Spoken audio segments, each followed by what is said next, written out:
Mapagpalang umaga sa lahat.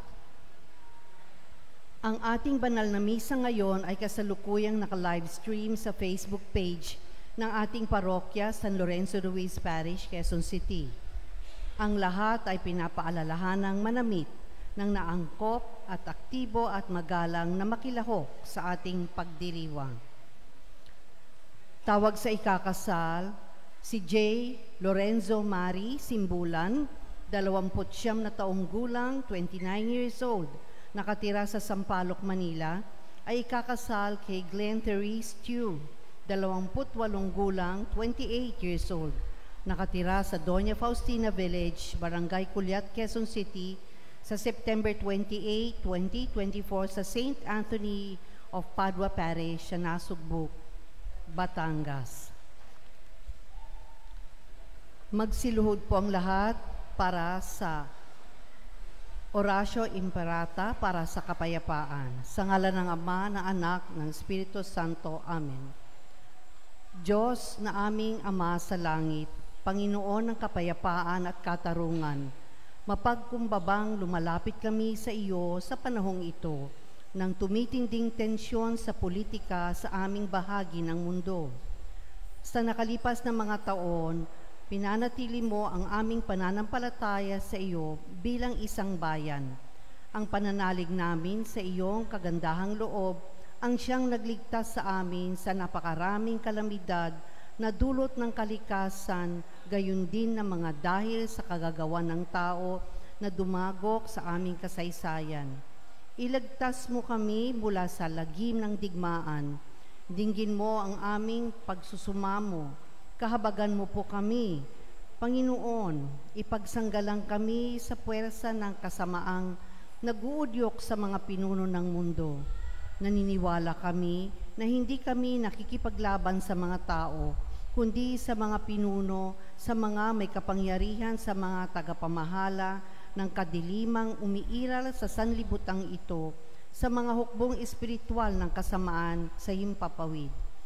Ipinapanalangin namin ang mga pinuno na pinagkatiwalang gumawa ng mga pagpapasya para sa aming bansa.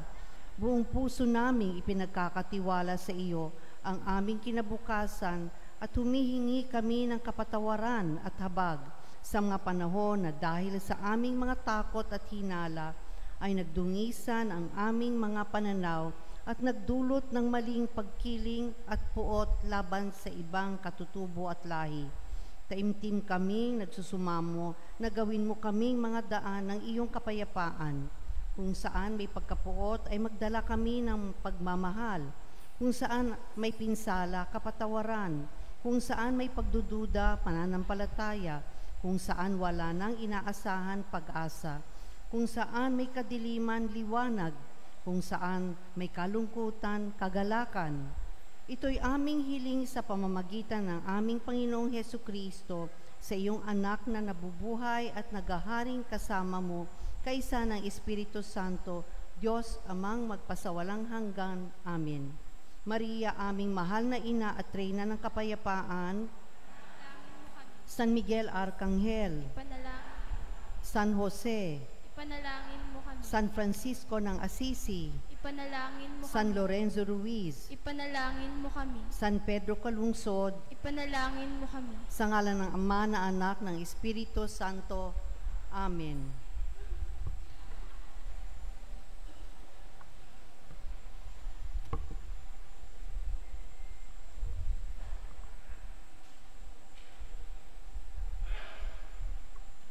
Ngayon po ay ika-24 na linggo sa karaniwang panahon.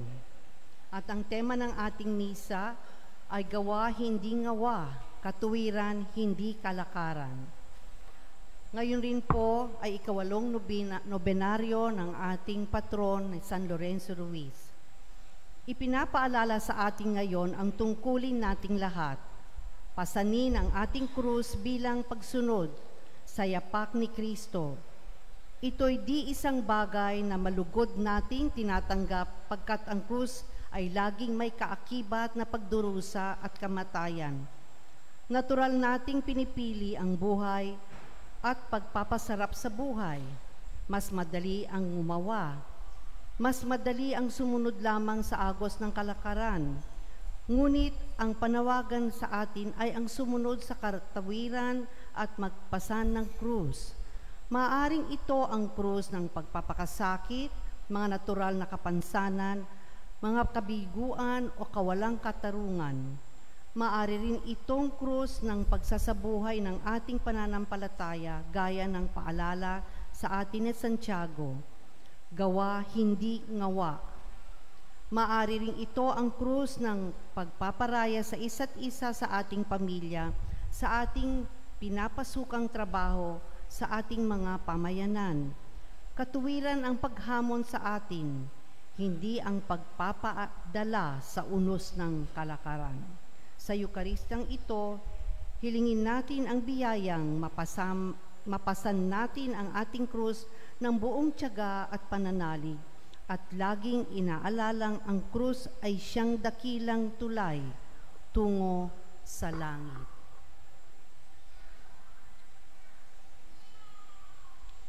Magsitayo po ang lahat at simulan natin ang banal na pagdiriwang na pamumunuan ng ating pura parokong Reverendo Padre Lucas Sasmito SCJ.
Sa ngalan ng Ama, ng Anak, at ng Espiritu Santo. Amen. Sumainyo ang Panginoon. At sumaiyo rin. Magandang umaga po sa ating lahat. Sa banal ng Eucharistia ito, manalangin tayo sa kaluluwa sa aming kapatid si Padre Rico Lapini. Ngayon aminin natin ang ating mga kasalanan upang maging karapat-dapat tayo sa pagdiriwang ng mga banal na misteryo.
Kaawaan tayo ng makapangyarihang Diyos, patawarin tayo sa ating mga kasalanan at patnubayan tayo sa buhay na walang hanggan. Amen.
Manalangin tayo.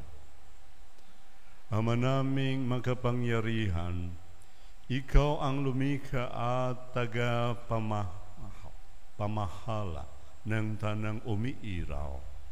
Tunghayan mo kami upang ang iyong awa ay aming maranasan at ipakaloob mong ikaw ay aming wagas na mapaglingkuran sa pamamagitan ni Jesucristo kasama ng Espiritu Santo magpasawalang hanggan.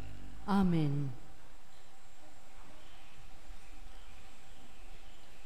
Inilalarawan sa atin ni Propeta Isaías ang nakakaantig na anyo ng nagdurusang lingkod na buong hinahong nagtitiis ng lahat ng paghirap at umaasa lamang sa kanyang kawalan ng sala sa tulong ng Panginoon. Pagbasa mula sa aklat ni Propeta Isaías. Binigyan ako ng pangunawa ng Panginoon. Hindi ako naghimagsik ni tumalikod sa Kanya. Hindi ako tumutol nang bugbugin nila ako. Hindi ako kumibo nang ako'y kanilang insultuhin. Pinabayaan ko silang bunutin ang buhok ko't balbas. Gayon din nang lurhan nila ako sa mukha. Ang mga pagdustang ginawa nila'y di ko pinapansin, pagkat ang makapangyarihang Panginoon ang tumutulong sa akin. Handa akong magtiis, pagkat aking batid na ang sarili ko'y di mapapahiya. Ang Diyos ay malapit at Siya ang nagpapatunay na wala akong sala. May mga ngahas bang maghabla sa akin? Magharap kami sa hukuman at ilahad ang kanyang bintang. Ang poon mismo ang magtatanggol sa akin. Sino ang makapagpapatunay na ako ay may sala? Ang salita ng Diyos. Salamat sa Diyos. Kapiling ko habang buhay ang Panginoong may kapal. Kapiling ko habang buhay ang Panginoong may kapal. Ang bayang Israel sa bansang Ehipto'y dun inilabas, nang ang lahing ito sa bansang dayuhan ay pawang lumikas. Magmula noon ang lupaing Huday naging dakong banal, at yaong Israel ginawa ng Diyos na sariling bayan. Kapiling ko habang buhay ang Panginoong may kapal. Ang dagat ng tambo nang ito'y makita ay tumakas na rin. Magkabilang panig ng ilog ng Hordan, noon ay humimpil. Maging mga bundok, katulad ng tupa ay pawang nanginig, pati mga burol nanginig na parang tupang maliliit. Kapiling ko habang buhay ang Panginoong may kapal. Ano ang nangyari at ikaw, o dagat, wala nang daluyan? Ikaw naman, Hordan, bakit ang tubig mo'y hindi na dumaloy? Kayong mga bundok, nanginginig kayong tupa ang kapara, at ang mga burol, natakot na parang maliit na tupa. Kapiling ko habang buhay ang Panginoong may kapal. Ikaw, o daigdig, ngayon ay manginig sa harap ng Diyos. Dapat kang matakot sapagkat darating ang Diyos ni Jacob. Siyang sa dalisdis ay nagpapabukal ng saganang tubig, at magmula roon ang tubig na ito ay nagiging batis. Kapiling ko habang buhay ang Panginoong may kapal.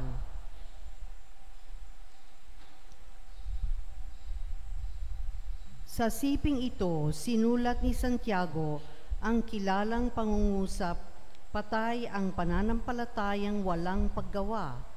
Sa gayoy, binibigyan niya ng diin ang pangangailangang lakipan natin ang ating pananampalataya ng mga gawang makatarungan at mapagmahal. Pagbasa mula sa sulat ni Apostol Santiago. Mga kapatid, ano ang mapapala ng isang tao kung sabihin mang niyang siya'y may pananampalataya, ngunit hindi naman niya pinatutunayan sa gawa? Mailigtas ba siya ng gayong pananampalataya? Halimbawa, ang isang kapatid ay walang maisuot at walang makain. Kung sabihin ng isa sa inyo, patnubayan ka nawa ng Diyos, magbihis ka at magpakabusog, ngunit hindi naman siya may mabuti bang maitudulot sa kanya iyon? Gayon din naman, patay ang pananampalatayang walang kalakip na gawa. Ngunit may nagsabi, may pananampalataya ka at may gawa ako.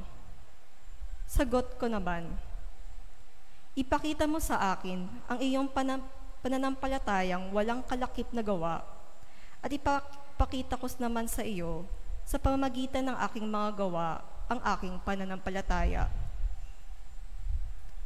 Ang salita ng Diyos. Salamat sa Diyos.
Sumainyo ang Panginoon.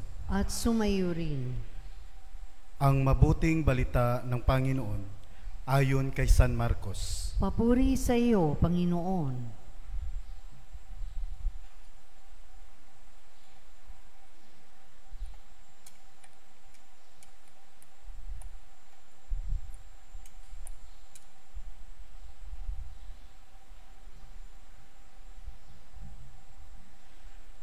Noong panahong iyon, si Jesus kasama ang kanyang mga alagad ay nagtungo sa mga nayon ng Cesarea, sakop ng Filipo. Samantalang sila'y naglalakbay, tinanong niya ang kanyang mga alagad, "Sino raw ako ayon sa mga tao?" Sumagot sila, "Ang sabi ng ilan ay si Juan Bautista kayo. Sabi naman ng iba, si Elias kayo. At may nagsasabi pang isa, kayo sa mga propeta.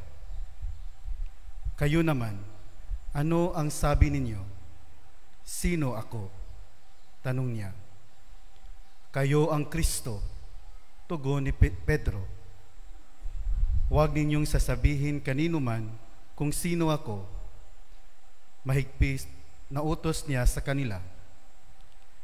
Mula noon, ipinaalam na ni Jesus sa kanyang mga alagad na ang anak ng tao'y dapat magbata ng maraming hirap. Siya'y itatakwil ng matatanda ng bayan, ng mga punong saserdote at ng mga eskriba at ipapapatay. Ngunit sa ikatlong araw, muli siyang mabubuhay. Maliwanag na sinabi niya ito sa kanila. Kaya't niyaya siya ni Pedro sa isang tabi at sinimulang pagsabihan. Ngunit humarap si Jesus sa kanyang mga alagad at pinagwikaan si Pedro. "Lumayo ka, Satanas. Ang iniisip mo'y hindi sa Diyos kundi sa tao." Pinalapit ni Jesus ang mga tao, pati ang kanyang mga alagad at sinabi, "Kung ibig ninumang sumunod sa akin, limutin niya ang ukol sa kanyang sarili, pasanin ang kanyang krus at sumunod sa akin.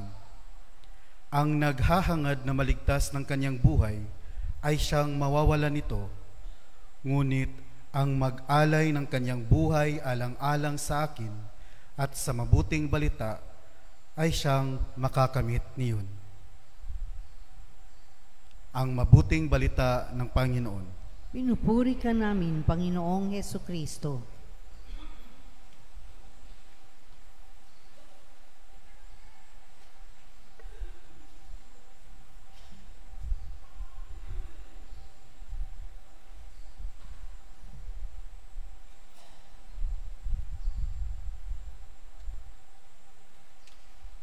May dalawang pagtanong, mga kapatid, dalawang pagtanong ni Jesus tungkol sa mga apostoles, sa mga disipulo.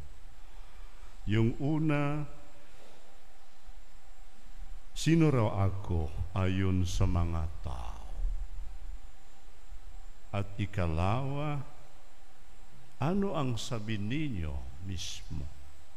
Sino ako? Ito dalawang step pero maging foundation sa ating pananampalataya. Shortly speaking, maging foundation sa ating pagkasunod ni Kristo.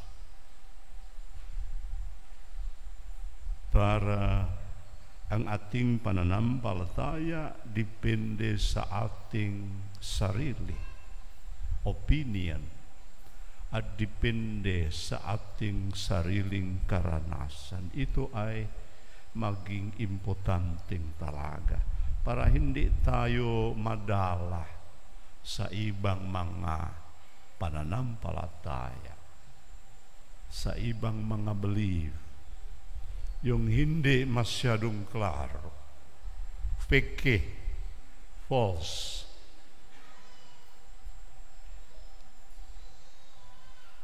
This is what was asked by Jesus. And then, alam tayo anong ang pagsagot ni Pedro. Sabi ni Pedro, ikaw si Kristo. Ikaw ay Kristo. Ibig sabihin, Messiah. Ikaw ang anointed one of God. Yeah, hindi appointed. Iba ha? Kasi yung may iba na self-appointed. Pero si Jesus, sabi ni Pedro, ikaw ang Messiah, si Kristo. You are the promised Savior for Israel. You are the promised Savior for the chosen people, generation to generations. Walang iba. Ang iba peke. And don't follow those fake Messiah. Jesus, ayon kay Pedro, is in the line of David who will restore Israel. So, hanggang dito correct talaga ang pagsagot ni Pedro. Pero ayon ba, according to Jesus, ang sinabi ang pagsagot ni Pedro? Jesus warned Peter and the disciples. In fact, Jesus tell Peter and the rest of the apostle not to share with others. Kasi alam si Jesus ano ang nasa likod sa mind ni Pedro, sa utok ni Pedro. Pareho sa mind sa iban sa mga Hudyo. Ano? Naghintay sila political or worldly Savior, worldly or political Messiah, or I would add materialistic Messiah, materialistic Savior. Ayaw si Jesus. Kasi hindi ganito ang plano sa Ama, sa Panginoon, para sa Kanya at sa Kanyang plano mismo. Kasi ang plano sa Ama, sa salvation sa human being, hindi ganon. Sabi ni Jesus, the Messiah has to suffer, must face the pain, even crucified on the cross. At ang Messiah natin hindi magtago, ginahanap sa mga pulis.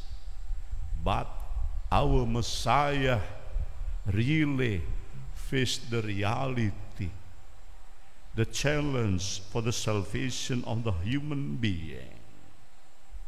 Nagalit si Peter sa pagkarinig sa explanation ni Jesus. We will not let that happen to you, Master. Peter rebukes Jesus, but in return, Jesus rebuked Peter strongly, even very strong. Lumabas ang Satanas. Get away, Satan. Because alam si Jesus, yung ganitong mindset maging stumbling block of the will of God para sa salvation of the human being, para sa salvation of the world.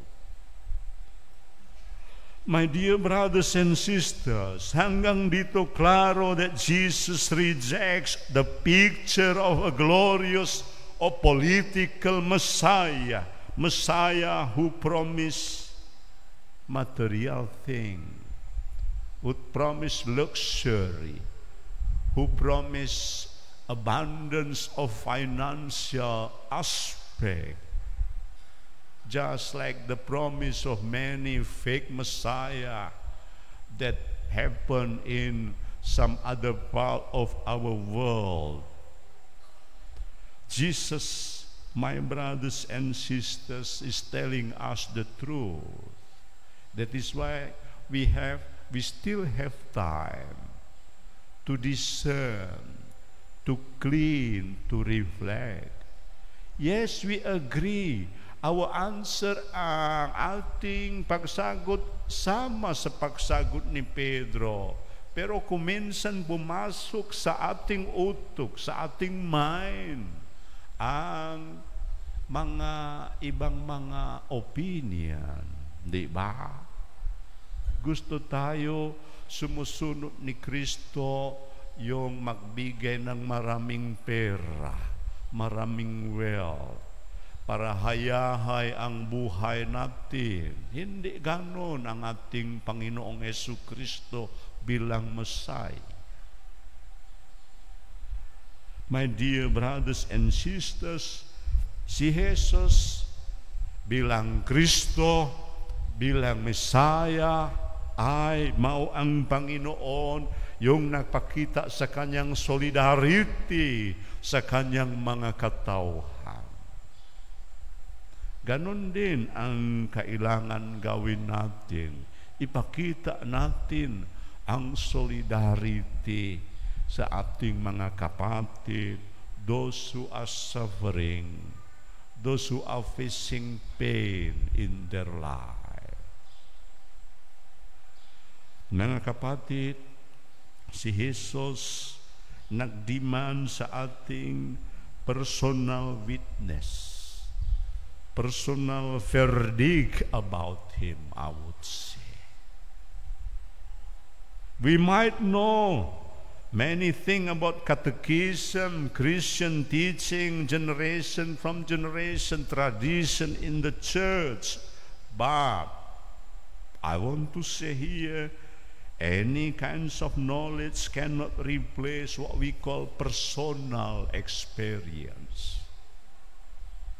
Kahit matalino tayo sa mga teaching sa simbahan, pero kung walang personal karanasan tungkol si Kristo nga namatay sa krus, yung nagsakripisyo, nagpakita sa kanyang solidarity para sa mga tao, maging inutil, useless.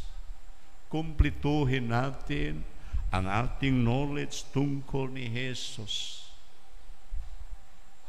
with karanasan, ibang sa mga experience tungkol ni Jesus mismo. May we grow strongly in our faith in following Jesus, our Savior, who want to suffer with us. Ipakita tayo ang ganitong pananampalataya sa ibang mga kapatid natin, yung may mga kailangan. Ito ang solidarity sa ating Messiah, si Kristo. Ipakita natin ang solidarity sa iba. Ang Panginoon mismo manalangin sa ating lahat. Amen. Magsitayo po ang lahat.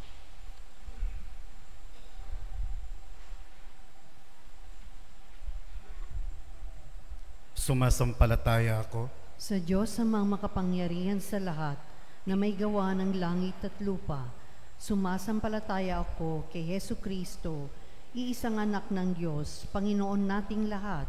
Nagkatawang tao siya, lalang ng Espiritu Santo, ipinanganak ni Santa Mariang Birhen.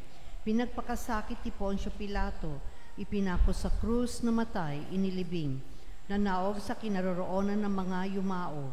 Nang may 3 araw, nabuhay na mag-uli, umakyat sa langit, naluluklok sa kanan ng Diyos amang makapangyarihan sa lahat. Doon magmumulang paririto at hukom sa nangabubuhay at nangamatay na tao. Sumasampalataya ang manako sa Diyos Espiritu Santo, sa banal na simbahang Katolika, sa kasamahan ng mga banal, sa kapatawaran ng mga kasalanan, sa pagkabuhay na muli ng nangamatay na tao, at sa buhay na walang hanggan. Amen. ang pagdurusa ay sadyang bahagi na ng ating buhay. Kailangan natin ang biyaya ng Diyos para makilala natin ang tungkulin nito sa ating kaligtasan. ngunit lalo nating kailangan ang kanyang tulong sa pagpasa natin sa ating mga krus ng buong tiyaga at pagmamahal. Sa harap ng ating kahinaan, manalangin tayo. Panginoon, tulungan mo kaming pasanin ang aming krus. Panginoon, tulungan mo kaming pasanin ang aming krus. Naway tuwi ng pahalagahan ng ating mga pamilyang Katoliko ang kaloob na buhay at patunayan ang kanilang masuyong kalinga sa lahat ng kanilang pamilya, lalo na sa mga bata, matatanda at may sakit. Manalangin tayo. Panginoon, tulungan mo kaming pasanin ang aming krus. Naway hindi panghinaan ng loob ang mga misyonero sa buong mundo dahil sa pagtatakwil at pag-uusig. Bagkus, puspusin nawa sila ng tiyaga at pananalig ng gaya ng kay Kristong lingkod ng Panginoon. Manalangin tayo. Panginoon, tulungan mo kaming pasanin ang aming krus. Naway ang mga pinuno ng mga grupong relihiyoso at mga pangunahing pamayanang pangsimbahan ay laging maging inspirasyon sa iba pang mga miyembro. Manalangin tayo. Panginoon, tulungan mo kaming pasanin ang aming krus. Naway ang mga napilitang lumisan sa kanilang sariling bayan ay agad ding makabalik ng malaya at marangal sa kanilang katutubong lugar. Manalangin tayo. Panginoon, tulungan mo kaming pasanin ang aming krus. Upang tayong lahat ay matutong makinig sa panaghoy ng kalikasan at sa pagtangis ng lahat ng biktima ng mga trahedya sa kalikasan at hagupit ng pagbabago ng klima at ng lahat ng matuturing mga laga para sa daigdig na kinalalagyan natin. Manalangin tayo. Panginoon, tulungan mo kaming pasanin ang aming krus. Para sa mga kasapi ng Knights of Columbus at Music Ministry, naway manatili sa kanilang mga puso at isip ang taimtim ng pagsiserbisyo na may tuwa, dedikasyon at commitment sa kanilang ministry ng parokya. Manalangin tayo. Panginoon, tulungan mo kaming pasanin ang aming krus. Para sa bukluran ng Santa Cruz at Taplan, naway lalong lumago at manaig ang pagsasama-sama ng mga kapitbahayan nila na may pagmamahalan, kooperasyon, pagkakaisa, pagdadamayan, pagpapakumbaba, at pagpapatawad. Manalangin tayo. Panginoon, tulungan mo kaming pasanin ang aming krus. Para sa ating lahat naway lumalim pa ang ating pananampalataya na naayon sa simbahang sinodal. Manalangin tayo. Panginoon, tulungan mo kaming pasanin ang aming krus. Tahimik po nating ipanalangin ang ating mga pansariling kahilingan at ang lahat ng kahilingan para sa banal na misang ito. Manalangin tayo. Panginoon, tulungan mo kaming pasanin ang aming krus. Panginoong Hesus, lingapin ng iyong habag ang lahat na nagdurusa, lalo na ang mga nagdurusa alang-alang sa pananampalataya. Ipagkaloob mo sa kanila at sa amin ang kasiyahan ng iyong mapagligtas na presensya, ikaw na nabubuhay at naghahari magpakailanman. Amen.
Manalangin kayo mga kapatid upang ang paghahain natin ay kalugdan ng Diyos amang makapangyarihan. Tanggapin nawa ng Panginoong itong paghahain sa iyong mga kamay sa kapurihan niya at karangalan sa ating kapakinabangan at sa buong sambayanan niyang banal. Ama naming lumika, maawain mong dinggin ang aming mga pitaya at paunlakan mo ang paghahaing aming inihanda upang ang mga handog ng bawat isang nagbigay para sambahin ang banal mong ngalan ay makamit ng karagdagan mong kasiyahan sa pamamagitan ni Hesukristo kasama ng Espiritu Santo magpasawalang hanggan. Amen. Sumainyo ang Panginoon. At sumayo rin. Itaas sa Diyos ang inyong puso at diwa. Itinaas na namin sa Panginoon. Pasalamatan natin ang Panginoon nating Diyos. Marapat na siya ay pasalamatan. Ama naming makapangyarihan, tunay ngang marapat na ikaw ay aming pasalamatan sa pamamagitan ni Hesukristo na aming Panginoon. Siya ay naging kapwa naming maaasahan upang may mangunang umako sa pananagutan dahil hangat mong magbago ang kinamihasnang pagkakanya-kanya ng sangkatauhan, bunga ng pagtitiis, siya ay nanaig, at ang kamatayan ay kanyang nalupig. Kaya't siya ang aming daan para aming masapit ang iyong tapat at maaasahang pag-ibig. Kaya kaisa ng mga anghel na nagsisiawit ng papuri sa iyo, nang walang humpay sa kalangitan, kami nagbubunyi sa iyong kadakilaan.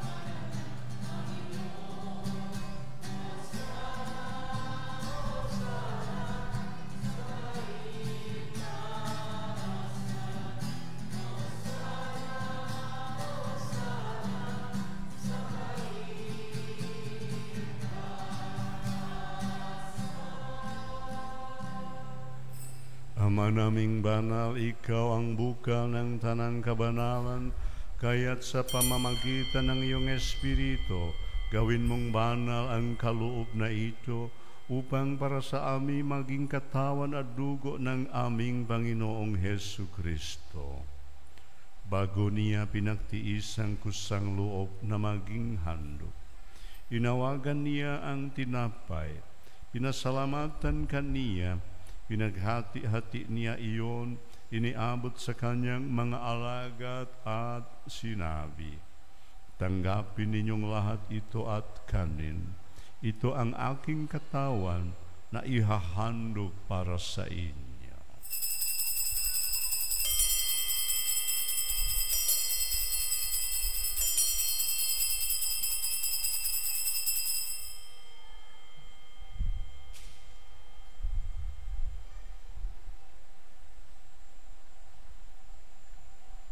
Gayun din naman, noong matapos ang hapunan, hinawagan niya ang kalis.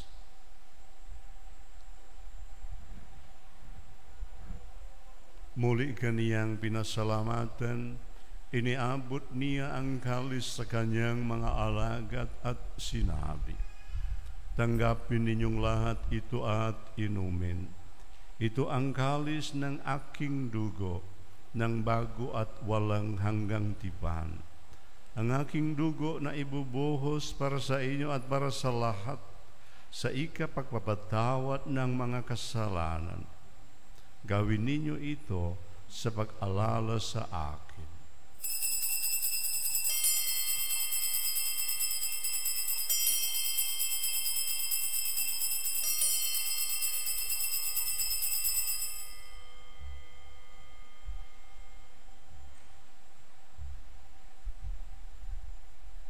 Ipagbunyi natin ang misteryo ng pananampalataya.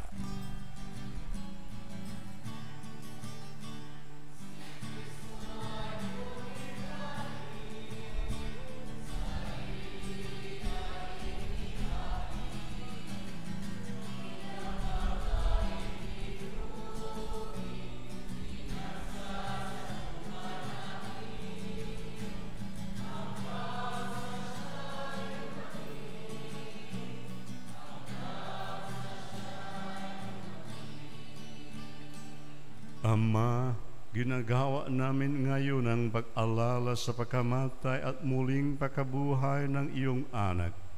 Kaya't iniaalay namin sa iyo ang tinapay na nagbibigay buhay at ang kalis na nakakaloob ng kaligtasan. Kami nagpapasalamat dahil kami iyong minarapat na tumayo sa harap mo para maglingkod sa iyo. Isinasamo namin kaming magsasalo-salo sa katawan at dugo ni Kristo ay mabuklod sa pagkakaisa sa pamamagitan ng Espiritu Santo. Ama, lingapin mo ang iyong simbahan, laganap sa buong daigdig.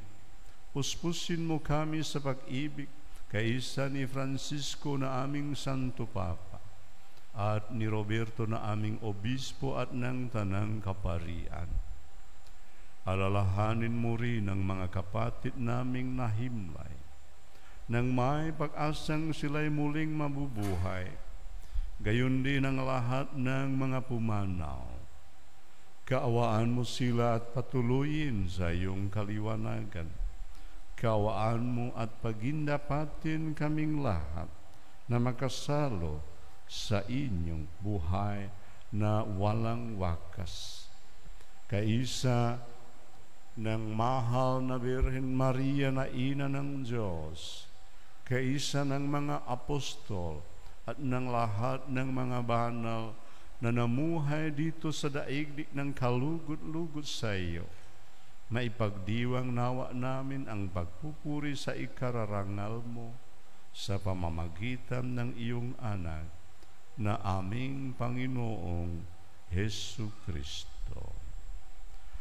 Sa pamamagitan ni Kristo, kasama niya at sa Kanya, ang lahat ng parangal at papuri ay sa iyo.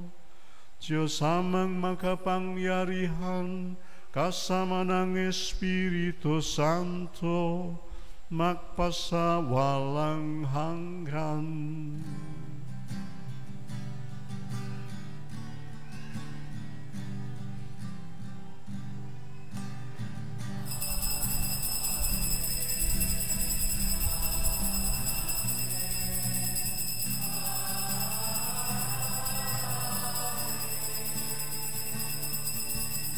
Amen.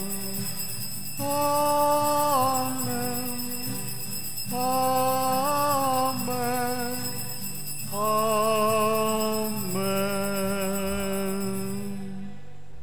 Sa tagubilin ng mga nakagagaling na utos at turo ni Jesus na Panginoon natin na Diyos, ipahayag natin ng lakas loob.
Hinihiling namin kami iagya sa lahat ng masama, kakalooban ng kapayapaan araw-araw, iligtas sa kasalanan at ilayo sa lahat ng kapahamakan, samantalang aming pinanabikan ang dakilang araw ng pagpapahayag ng tagapagligtas naming si Hesu Kristo.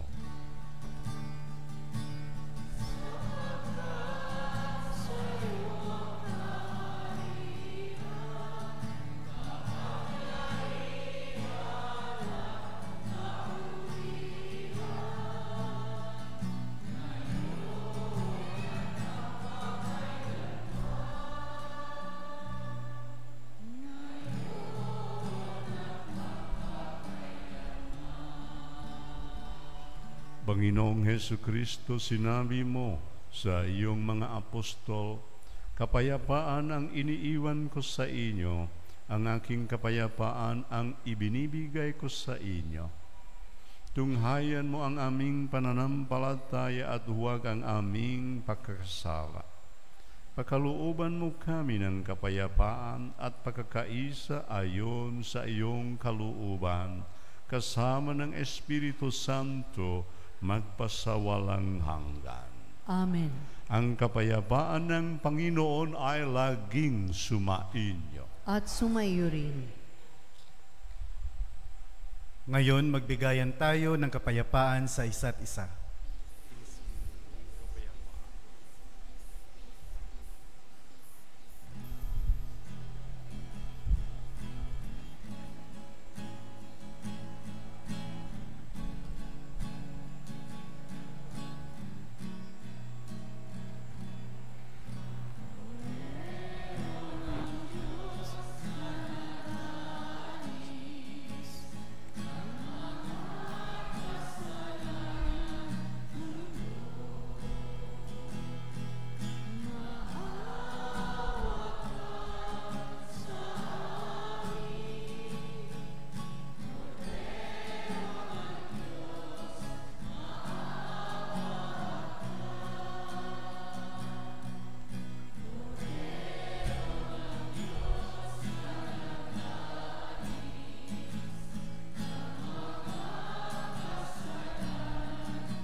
Ito ang kordero ng Diyos, ito ang nag-aalis ng kasalanan ng sanlibutan.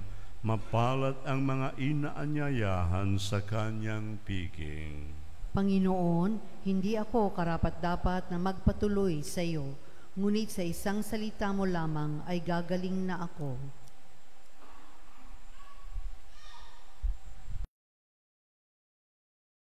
Espiritual na pakikinabang. O Jesus ko, naniniwala ako na ikaw ay tunay na naririyan sa banal na sakramento. Minamahal kita ng higit sa lahat at ninanais ko na ikaw ay tanggapin sa aking kaluluwa. Bagamat sa sandaling ito ay hindi kita matatanggap sa paraang sakramental, pumarito ka man lamang sa aking puso sa paraang espiritual. Tinatanggap kita na ikaw na naririto at buong puso akong nakikipag-isa sa iyo. Huwag mong pahintulutang ako'y mapahiwalay sa iyo. Amen.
Magsitayo po ang lahat. Manalangin tayo. Ama naming mapagmahal, ang aming kalooban naway pagharian ng aming tinanggap na pakikinabang upang huwag ang diwa namin ang umiral, kundi ang bunga ng pagdiriwang ang laging mamayani sa amin sa pamamagitan ni Hesukristo kasama ng Espiritu Santo magpasawalang hanggan. Amen. Magsilod pong lahat para sa ikawalong araw ng nobena kay San Lorenzo Ruiz. Paunang panalangin. O Diyos na bukal ng lahat ng kabutihan, nagpapatira pa kami sa iyong harapan at tumihiling na sana'y maging mabunga sa aming isip at kaluluwa ang nobenang ito na inaalay namin sa karangalan ng aming pintakasing si San Lorenzo Ruiz. Liwanagan mo ang aming pag-iisip upang makilala namin ang mga katotohanang itinuro mo sa pamamagitan ng iyong anak na si Jesus. Papag-alabin mo rin sa pag-ibig ang aming puso upang ito ay maging laging laan sa pag-ibig sa pananampalataya hanggang sa ito'y maitaguyod at maipagtanggol namin tulad ng ginawa ni San Lorenzo Ruiz. Umahal na Birhen, dumudulog kami sa iyo bilang ina ng aming mananakop, ina rin ng sangkatauhan at halimbawa sa kababaang loob at pagkamasunurin. Sa tulong ni San Lorenzo Ruiz, na kinasihan ng pag-ibig sa iyong pangalan, idalangin mo na kamtin rin namin ang biyayang tinanggap ni San Lorenzo Ruiz na mahalin ang aral at turo ng Panginoon hanggang sa huling sandali ng buhay. Amen. Panalangin para sa ikawalong araw. O nakahahalinang San Lorenzo Ruiz, na ang buhay ay tunay na katawag ng pansin dahil sa mga hiwagang nagdulot ng buhay na walang hanggan. Ibang na nasa pag-alis sa Maynila patungong ibang bansa ay sumama sa mga misyonero hanggang sa ikaw na rin ay naging tagapagdala ng sulo ng pananampalataya. Dalangin mo kami na sana hindi kami manghinawa sa pagtupad ng aming mga tungkulin bilang Kristiyano at laging hawakan ng matayog ang watawat ng Kristyanismo. Halina't bigyan mo kami ng lakas ng loob na maging kasangkapan ng pagpapalaganap ng pananampalataya tulad ng mga apostol. Tulad nila, ikaw rin ay naging martir sa ngalan ng Panginoon upang patunayan ang lantay na ginto ng iyong pananali. Tumahimik sandali at banggitin ang mga kahilingan.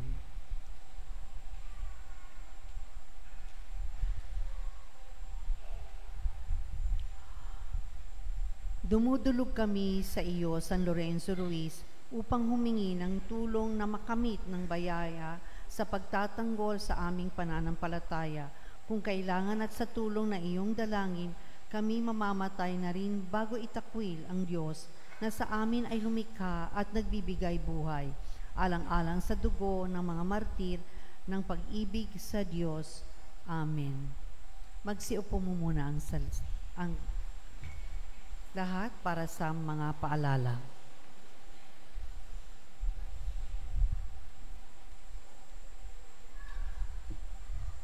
Una, meron po tayong second Espiritual collection na para sa pakikinabang. Catechetical Foundation O Jesus. ng Diocese of Novaliches. Ikalawa, ngayon September 19, Huwebes hanggang September 27, Biyernes, ay gagawin natin ang 9-day novena kay San Lorenzo Ruiz. At para sa mga deboto ni San Lorenzo at mga nais makibahagi dito, ang nobena po ay gagawin sa loob ng misa sa ika-6 ng umaga. Ikatlo, sa darating na ika-21 ng Setyembre or September 21, sa ika-10 ng umaga, 10 a.m., magkakaroon tayo ng binyagang parokya para sa mga batang may edad 6 na taong gulang pababa, 6 years old and below. Bukas po ito sa mga kabataang dito sa ating parokya, kasama po ang ating mission areas. Para sa mga nais na sumali sa ating binyagang parokya, mangyaring magparehistro sa ating parish office. Kailangan pong dalhin ang birth certificate ng batang bibinyagan. At panghuling deadline po ng pagpaparehistro ay September 16, 2024. Bukas po yun. Sa gabi naman ng September 21, Sabado, pagkatapos ng anticipated Mass, ay ating itatanghal ang ating parish night. Isang gabi ng kasiyahan at sayawan sa katatampukan ng mga ibang native na sayaw ng mga ministries at bukluran na may temang Pista sa Nayon. Ang lahat ay iniimbitahang dumalo. At ikaapat, ang Sisters of Dorothy ay may mga tinitindang mga pagkain sa labas ng simbahan. Ito ay para sa kanilang mga programa tulad ng feeding programs, scholarships at iba pa. At panghuli, ang ating parokya ay taus-puso nagpapasalamat sa lahat na tumulong at nagbahagi ng walang humpay na suporta gaya ng mga dentists mula sa UE School of Dentistry, District 6, Congresswoman MCP, and her counselors at sa SLRP donors and volunteers sa ating medical mission, dental and medical services, optometry, at umabot po sa 280 ang ating natulungan. Muli, maraming salamat po. Magsitayo po ang lahat.